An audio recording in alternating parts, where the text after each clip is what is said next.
Assalamualaikum warahmatullahi wabarakatuh. Waalaikumsalam warahmatullahi wabarakatuh. Hello everyone, gimana kabarnya hari ini?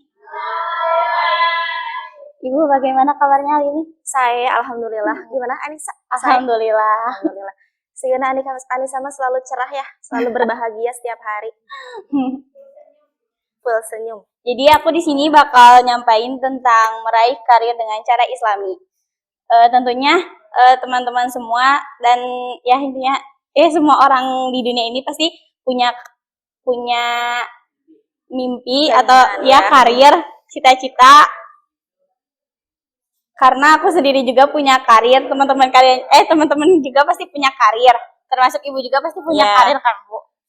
Nah di sini aku bakal nyampain ini kan, aku sendiri Anissa Nur Latifah juga Winda. Ya.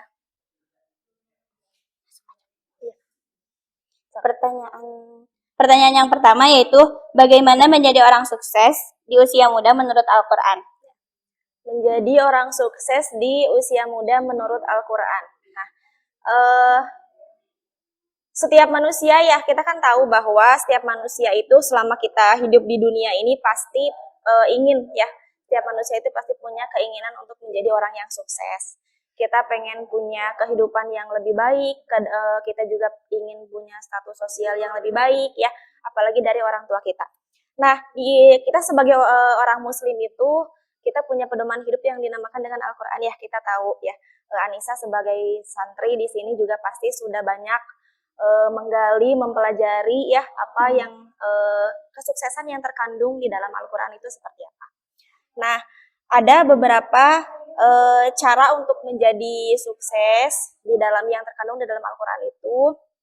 Yang pertama adalah dengan kita menuntut ilmu ya, kita memulainya dengan ilmu. Nah, Anissa dan yang lainnya belajar di sini sebagai santri, kemudian sebagai siswa juga di SMA Pas Darussalam gitu ya. Itu salah satu tahap atau salah satu cara untuk memulai ilmu sebagai landasan dari untuk mencapai kesuksesan. Ya, memulai dengan ilmu, mencari ilmu, belajar di pesantren apa saja yang belajar kitab-kitab ya, terus ngaos dan mempelajari juga mengamalkan isi-isi dari Al-Quran itu seperti apa. Kemudian di sekolah juga ya, belajar ilmu-ilmu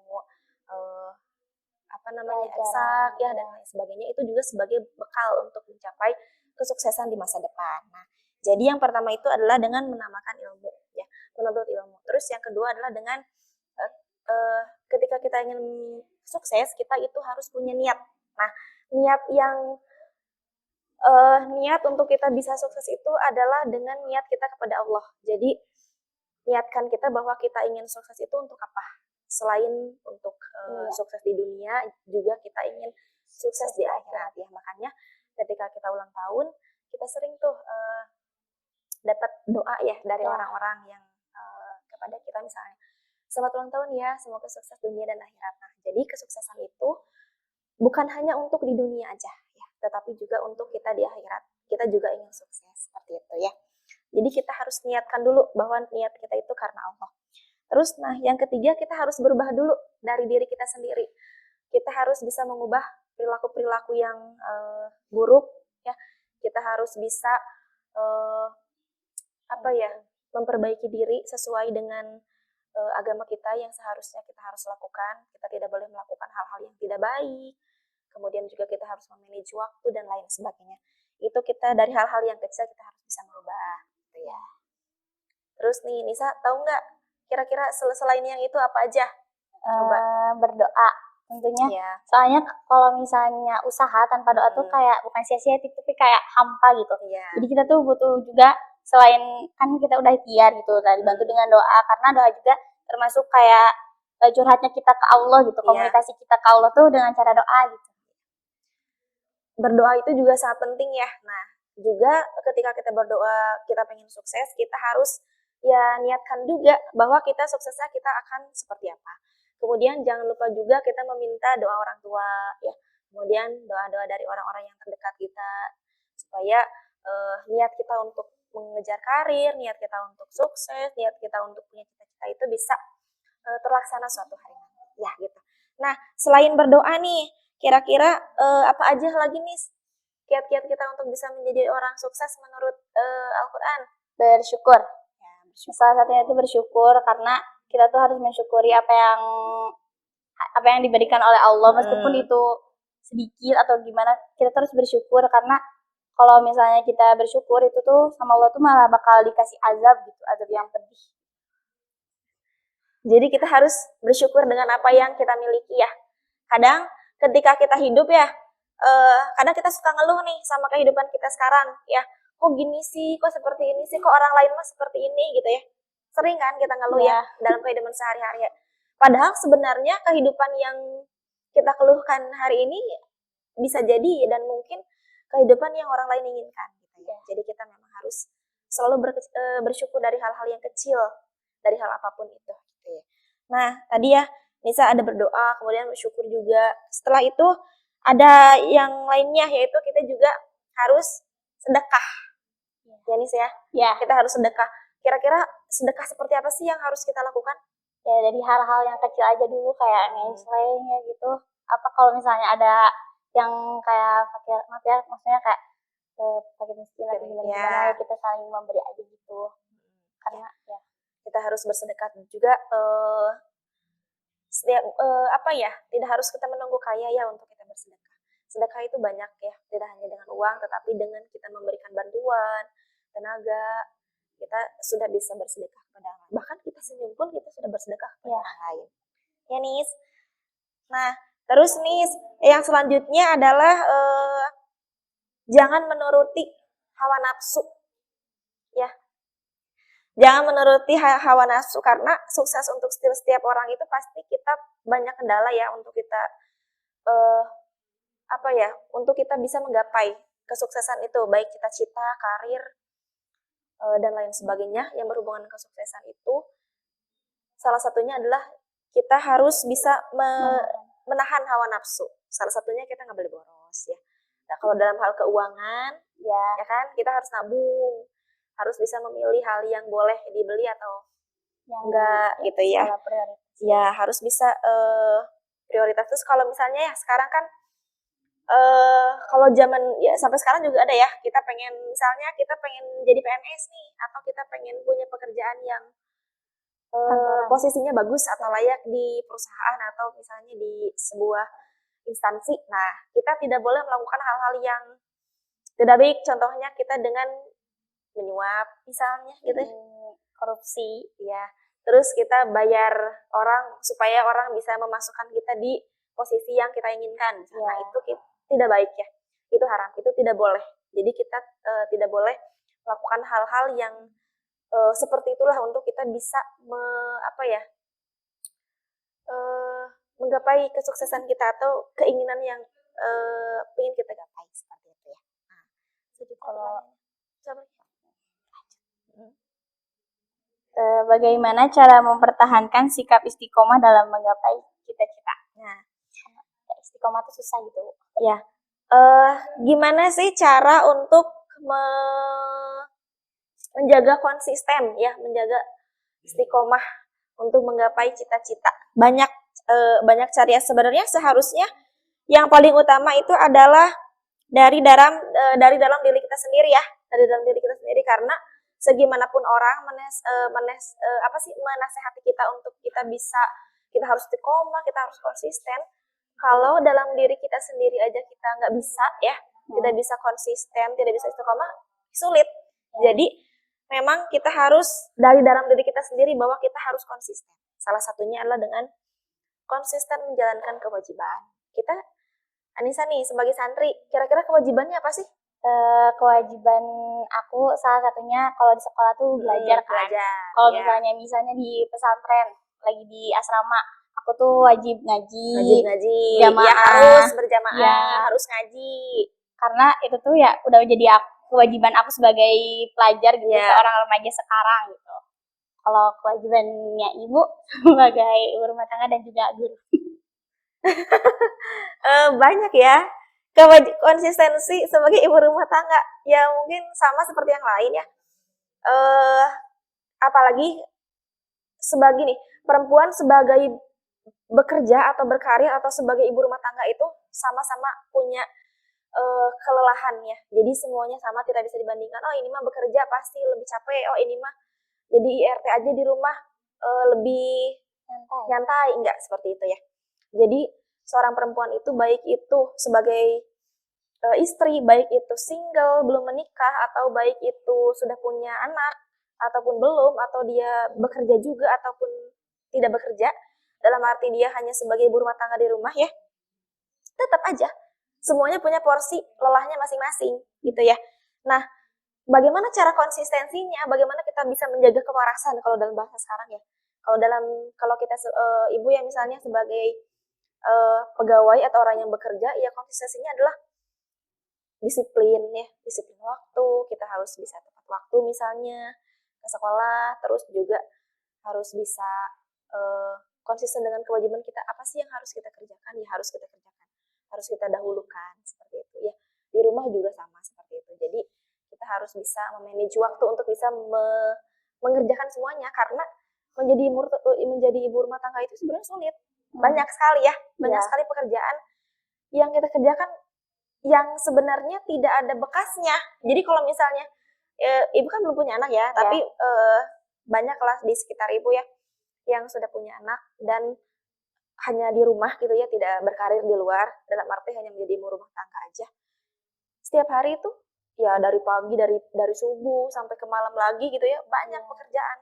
Nyapu, beberes, ngepel, masak dan sebagainya, tapi seperti tidak terlihat hasilnya seperti itu ya. Tapi jadi bukan berarti lebih mudah ya, semuanya juga sama, punya porsi lelahnya masing-masing, punya porsi bahagianya masing-masing. Nah, konsistennya adalah salah satunya itu, kita harus bisa memanage waktu untuk kita bisa, kapan kita bisa istirahat, kapan kita bisa mengerjakan kewajiban kita sebagai istri, sebagai orang yang bekerja, sebagai pegawai, berkarir gitu. Semuanya harus bisa dilaksanakan dengan seimbang. Meskipun berat, ya kan? Tapi harus bisa dilaksanakan ya wayahna gitu. Semuanya punya resikonya masing-masing. Gitu nih. Salah satunya seperti itu. Mbak, menurut Tisa gimana? Kalau menurut aku ya emang sih mungkin capek, tapi kan itu tuh buat nanti kita juga buat di masa depan. Kalau misalnya kita sekarang nggak belajar atau males-malesan, gimana kita mau sampai gitu kalau misalnya sekarang juga udah males gitu. Iya, memang sulit ya. Apalagi kalau di pesantren itu kan kadang kita suka sakaba-kaba ya, suka ke bawah-bawah sama temen yang misalnya kita udah punya prinsip nih, kita mau jamaah, kita mau ngaos, tapi ternyata ada temen yang udahlah nggak usah ngaos ya, udahlah nggak usah jamaah. Nah, ibu mau tahu nih, kalau Nisa kira-kira pasti Nisa sering jamaah kan, ya kan, sering jamaah nih, sering ngaos. Nah, gimana caranya untuk mempertahankan prinsip kita bahwa nggak mau biarin aja, kalau orang nggak mau ngaos, aku mah tetap ngaos. Kalau orang nggak mau jamaah, aku mah tetap jamaah. Nah, gimana cara untuk mempertahankan itu? Kan sulit kan? Ya, sulit dong. Gimana nih caranya tuh? Jadi kita tuh jangan bergantung sama orang. Misalnya kayak harus berangkat tuh harus sama orang gitu. Kita harus mandiri aja gitu, jangan bergantung kayak aku nggak bisa nih kalau misalnya aku berangkat sendiri, aku malu gitu. Ya udah berangkat aja sih, orang nggak bakal ada yang kayak merhatiin kamu bener-bener gitu. Orang juga sibuk masing-masing, nggak mungkin kayak apa sih, kayak itu mah meren sendiri, nggak bakal kayak gitu orangnya gitu. Jadi ya udah sendiri aja gitu kalau misalnya. Betul ya. Jadi harus jangan apa ya, ke bawah-bawah orang ya kalau misalnya. Jadi kita harus memang ibu cukup apa ya, sangat benar-benar apresiasi kepada siswa yang mondok, yang santri, karena sulit ya, karena sulit sekali ya, sulit sekali. Apalagi yang benar-benar misalnya yang sebelumnya nggak mondok tuh, sebelumnya nggak mondok, tiba-tiba SMA mondok, kemudian dengan kebiasaan-kebiasaan yang berubah, misalnya di rumah apa ya, mau makan langsung dibawain, langsung dihidangkan, kemudian tidur lebih cepat, lebih nyaman dan sebagainya. Tapi di pondok kan banyak kegiatan. Tapi semua itu pasti tidak akan ada yang sia-sia ya. Semuanya juga menjadi bekal untuk meraih kesuksesan di masa depan. Asal kitanya harus ikhlas. Harus ikhlas, dan kita harus niat ya, harus niat yang memang kita sedang sekolah nih, kita sedang belajar seperti itu. Gitu nih. Terus apa saya Gimana? Apa saja Boleh. apa saja yang harus kita lakukan ketika kita sudah menggapai cita-cita itu gitu, Bu? Nah, kalau kita sudah menjadi orang yang sukses, kira-kira kita harus ngapain? Sebenarnya standar sukses itu apa sih? Kan banyak ya. Ya. Banyak nih standar sukses. Sebenarnya sukses itu definisinya banyak. Ya. Setiap orang itu punya definisinya masing-masing tentang apa yang dimaksud dengan sukses atau kesuksesan. Kadang orang punya uang 5 juta, sukses, sudah merasa sukses. Kadang orang punya uang 500.000, karena butuhnya 500.000, sudah merasa sukses. Kadang orang yang punya uang 1 miliar, justru kurang, ya, merasa belum sukses, masih terus ingin mencari dan mencari. Jadi kesuksesan seseorang itu sebenarnya memang banyak, standar kesuksesan itu sebenarnya banyak. Tapi yang kita bahas sekarang itu adalah sukses untuk bisa di dunia dan di akhirat. Ya memang kalau sukses di dunia itu pasti tidak jauh dari yang namanya dengan karir, dengan pencapaian apa yang sudah dimiliki, apa yang belum gitu ya, dengan finansial ya, pasti berhubungan dengan itu ketika kita memang berhadapan dengan kesuksesan di dunia. Ya, seperti itu. Nah, tadi pertanyaannya adalah kalau kita sudah menjadi orang yang sukses, apa yang harus kita lakukan? Ya. Yang pertama kita harus bersyukur. Ya, jangan lupa bahwa kita sudah mencapai apa yang kita inginkan, cita-cita yang kita inginkan, kita pengen apa dulu dan sekarang sudah tercapai. Hal yang tidak boleh kita lupa adalah kita harus bersyukur. Bersyukur, alhamdulillah kita sudah punya ini. Ya, alhamdulillah kita sudah apa yang dulu kita inginkan kita sudah terlaksana, kita sudah tercapai. Kemudian yang kedua adalah kita harus tetap rendah hati. Ya. Kita nggak boleh sombong, tidak boleh sombong kepada orang lain. Ya, misalnya, aku mah udah punya ini nih, udah punya ini gitu.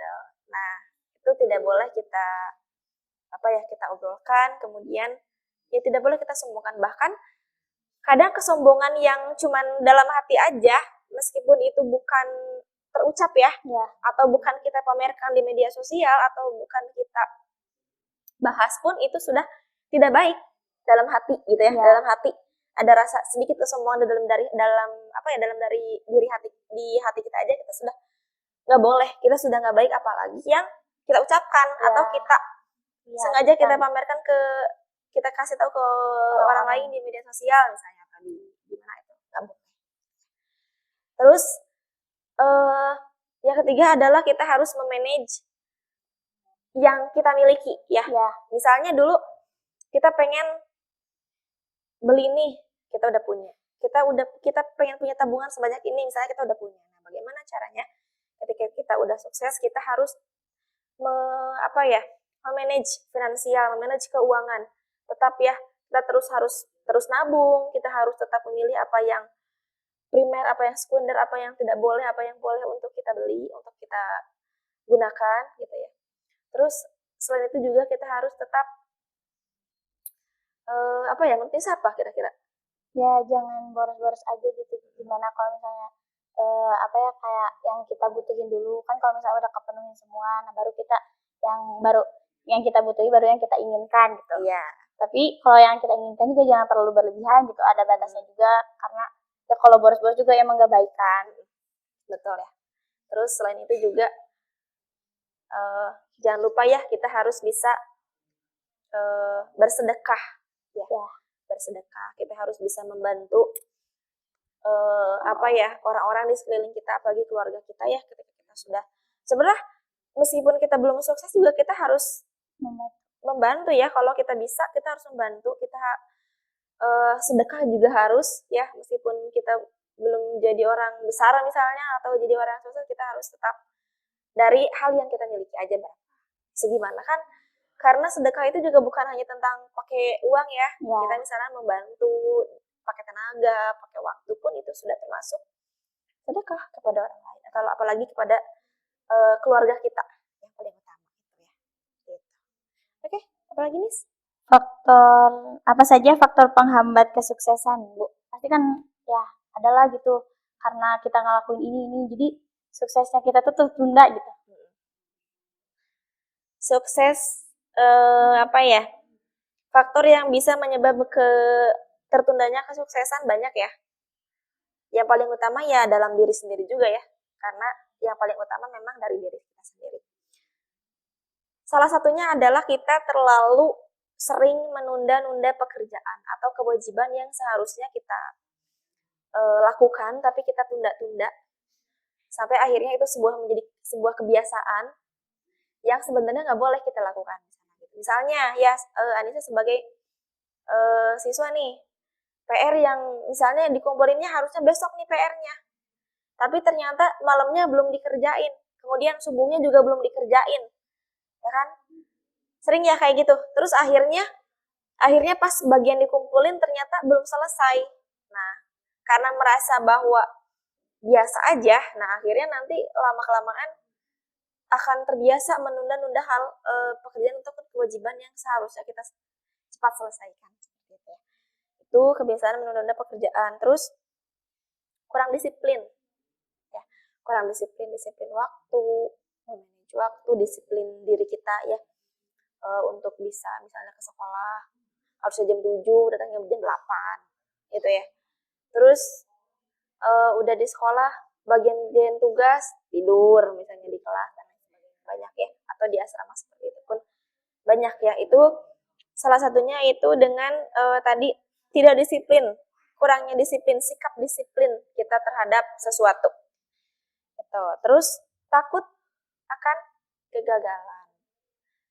Kalau misalnya kita mau sukses sebagai pengusaha nih, misalnya kita mau jadi pengusaha, kan pengusaha juga pasti dari hal yang kecil dulu ya, tidak mungkin seorang pengusaha itu tiba-tiba ujung-ujung jadi pengusaha yang besar misalnya, pasti akan merintis dulu, akan dari bawah dulu. Nah, dari bawah dulu itu ya, kalau misalnya orang-orang yang takut, udah ngebayangin, aduh kalau misalnya dagang ini misalnya gitu ya, takut nggak ada yang beli, takut nggak balik modal, takut rugi, takut nggak ada dan sebagainya. Nah, itu adalah yang sebenarnya tidak boleh untuk dilakukan kalau kita pengen sukses sebagai pengusaha misalnya gitu ya. Jadi kita harus berani untuk mengambil resiko gitu. Apapun yang akan dihadapi ke depannya kita harus terima, harus siap, karena itu jiwa-jiwa orang yang ingin sukses harus bisa menerima semua risiko gitu ya Nis ya. Coba nih, menurut Nisa juga gimana gitu kan, sama kan? Ya, sama.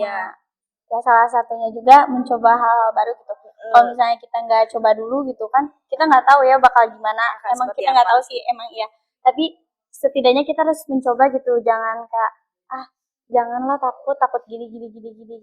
Hilangkan aja gitu apa ya pemikiran kayak gitu tuh, karena kan tujuan kita tuh ingin sukses. Jadi kalau misalnya kita jatuh juga harus bangkit lagi, jangan putus asa di tengah-tengah gitu. Ya betul, gitu ya. Terus yang terakhir itu yaitu faktor yang membuat kita apa ya tadi susah gitu, menghambat kesuksesan. Ya, menghambat kesuksesan itu yang terakhir itu adalah tidak mau mencoba hal yang baru gitu ya. Jadi kalau misalnya kita sebagai pegawai misalnya, kita harus bisa menaikkan skill kita, kemampuan kita. Kita harus mencoba punya skill-skill yang lain gitu ya. Terus kalau misalnya kita pengen sukses jadi pengusaha misalnya, nah kita juga harus bisa mencoba hal yang baru. Misalnya kita bikin inovasi produk baru misalnya, dan lain sebagainya. Itu salah satu hal untuk kita semakin menambah kesuksesan kita gitu ya. Oke. Menurut Lisa gimana nih?